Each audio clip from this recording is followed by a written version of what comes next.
someone I respect a lot just recently mentioned, he said, well, what if the powers can keep what we have going, just keep it going, where nothing ever really crashes, they just keep doing what they're doing and they maintain power and there's no real ramifications for society. And what Bill is saying is proving it can't happen. You literally can't you can only heap so much weight onto something that has a weight limit. And we don't know exactly the weight limit, but they're exponentially adding weight onto this pyramid. And at the same time, now we're finding out that the bottom of the pyramid is even smaller, and maybe it's non-existent. Well, and talk about the emperor has no clothes. It seems the excuse that was given by the Federal Reserve Bank of New York to the Bundesbank, if I've got this right, is that basically they don't have enough standing room or waiting room area to get people in there to see the gold. Can you imagine a lamer excuse? That was what? That was the Bank of London. That was not Bank of New York. Bank of England, rather. Yeah, they said that they didn't have a viewing room. They didn't have space to be able to view it. Except what's-his-face on CNBC got to go in and see it, right? He did, and I believe... Right. Yeah, and held the wrong bar. Yeah, that held the wrong bar. That was owned by someone else. Well, maybe this is a good time to cross over and talk about something that I think is very controversial. There's a lot of conspiracy theories flying around the Internet about this new lawsuit from Spire Law Group. I've touched on it only briefly, sharing the Market Watch press release, which was actually a press release from Spire Law Group themselves. And the name of the press release was Major Banks, Governmental Officials, and Their Comrade Capitalists, Targets of Spire Law Group, Racketeering and Money Laundering Lawsuits Seeking Return of $43 Trillion to the United States Treasury. Here's what I find interesting about this, you guys. It names names. I mean, you have John Corzine's name in here. You have Timothy Geithner's name in here. You have insiders throughout the banking industry, and then dozens and dozens and dozens and dozens of these international banks are also named. So I find it fascinating. So let me just get your reaction on that lawsuit. Don't you think that's a peculiar one? Very peculiar. You got to ask, would a law firm stake their entire reputation on something like that? I mean, the number 43 trillion, they might as well say, 563 bajillion trillion. I mean, yeah, let alone the resources they'd have to put into a case like that, which is pretty much unwinnable. I mean, who's going to award it to them? The Supreme Court? Yeah, I think it's a civil lawsuit is what it is. It is a civil lawsuit. The interesting thing will be to find out whether it gets thrown out, which I don't know this case, but I'm just guessing that the odds are pretty staggeringly high that it'll be thrown out. If it doesn't, the discovery process will be absolutely hilarious because, then you're throwing open the books of all these major firms, probably the Federal Reserve itself. I mean, who knows? I mean, discovery will be a comedy show. GATA can't even get information because of the Freedom of Information Act. They exclude them from it. So why would you think that they would allow to? Oh yeah, look at all the fraud that the top people in government committed, tens of trillions of dollars. Let's show it to everyone. So that's why I just there's other ones too. There's this Leo Wanta, there's Benjamin Fulford. I was just listing them, and they never come to anything, but they spread around the internet virally and. When I see it, I'll believe it when I see it. Sure. No, and those are far more fringe, although I was reading the PDF of this lawsuit, and I mean, it really does make your toes curl. Let's turn our attention to the election. Who do you see winning? I guess the polls show that Romney could be in the lead at this point. Who knows after this hurricane, but how's the election going to change things? I suspect, since the polls have really turned Romney's way, if you go back to previous elections, the 2, 3, 4 days before the election, usually you see a fairly decent 2, 3, 4 point move. This could be a big win for Romney. This could end up, if you look at what's happened in Ohio, the early voting, 220,000 less Democrats voted in early voting so far, and 30,000 more Republicans. That's a 250,000 vote swing. And if I'm not mistaken, I think President Obama won Ohio with 209,000 vote advantaged the last time around. Let me ask you, Bill, and let me ask you, Andy. One of you guys can jump in on this. Are you inspired? I mean, do you feel moved? I don't feel moved. I don't even want to vote. I mean, No. Neither of these guys are going to re-implement Glass-Steagall.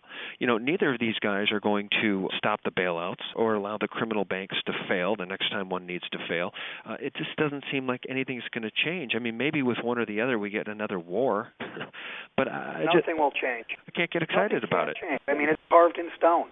It's mathematically the financial problems that we have and the financial hole that we've already dug is already carved in stone. It doesn't matter who becomes president.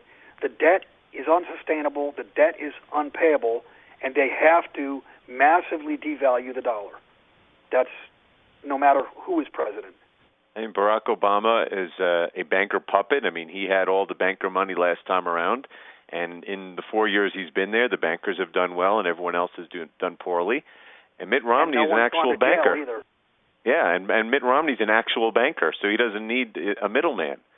So it really doesn't matter. I was writing the other day about, Bill Clinton said it's the economy's stupid back in 1992, and of course that's the same mantra for voting now as it was then. But there's a difference now. There's so many people on entitlements, it's almost like the worse the economy does, the more people favor socialism. And, of course, both of these candidates are socialists in what they're going to actually do as opposed to what they say. But, I wouldn't be surprised if Obama wins simply because there are people who fear losing health insurance or losing benefits because these supposed Republicans will take them away, which I doubt they will, but that's the perception. Well, I don't think our country has ever been more polarized than it is now. And, part of that may be a function of the media and their desire to present that as the reality. But I think there is a lot of truth to it. Bill, I think you mentioned, or one of you guys just mentioned, all the folks that are on entitlements or need help. You have 47 million Americans on food stamps. And it really, really is a huge problem. I mean, do either of you see turmoil coming, depending on who wins, one way or the other? And when I say turmoil, I mean riots in these inner cities. I mean, some people are predicting riots, should Romney win. I could surely see that. I could see riots coming no matter who wins, but riots happening sooner. Yeah, I think you could see it turn into a racial thing. Yeah, and I'm not sure that it would happen because one won versus the other. I think it's more a matter of once these powers that be lose a bit of control and we start to move back to where we were last summer when there was chaos in the markets and fear. And don't forget, we have this fiscal cliff and debt ceiling breach coming up. And, once that happens again, then like Bill said, you certainly could see hatred of the rich or hatred racial lines and certainly people who are worried that the president that's there is not going to take care of them, and I agree it could get nasty. Well, and Andy, just a week ago, there were reports that after, I forget whether it was the second election or not election, but the second debate or the third debate, on Twitter just exploded with all kinds of death threats. I can see whichever side loses saying the election was a fraud. People are more divided today than I think they ever have been. And by the way, if you look at some of these polls, some of them are actually predicting an outright tie in the Electoral College and an outright tie in the Senate. So you could very well, I'm not necessarily saying it'll be like Bush and Gore, but getting so up the middle that, like Bill says, there could be battles for weeks and months over certain states about the vote count because there's so much polarization here. Yeah, we are polarized, and it's just so sad. You guys are familiar with Glenn Beck's 9/12 movement, correct? Not the movement, but him. Yeah, okay. He created this 9/12 movement, this idea that let's all go back and, let's get together. Let's not be polarized. Let's all stand together like proud Americans like we did on 9/12, the day after 9/11. And I always thought that was so offensive because what we really need to do, we need to rewind time and remember what it was like to be an American on 9/10 before we responded to all of this manufactured terror with tyranny, with divisiveness, with endless bailouts for banks, with an end of the republic through draconian legislation. 9/10 was when we still had a republic to some degree, and people were Americans. Now we have the left-right divided, and this false paradigm just needs to collapse. On 9/10, theoretically, we were still using the Constitution and following the Constitution. That's right. And from that point forward, I mean, the Constitution has been stomped on, shredded. I mean, it's a travesty. And of course, America was going through a general prosperity up until roughly that time. I know that the tech market crashed about a year before, but for the most part, we were still at the end phases of a long period of prosperity. So people had a lot more wealth and jobs. And then you fast forward to today, and it doesn't matter what's going on. People don't care about wars. They don't care about anything anymore. People are just trying to put food on the table, and as a result, they start to blame others for their problems. And certainly when you've got this banker-run world where there is a 1% that's dominating the 99%.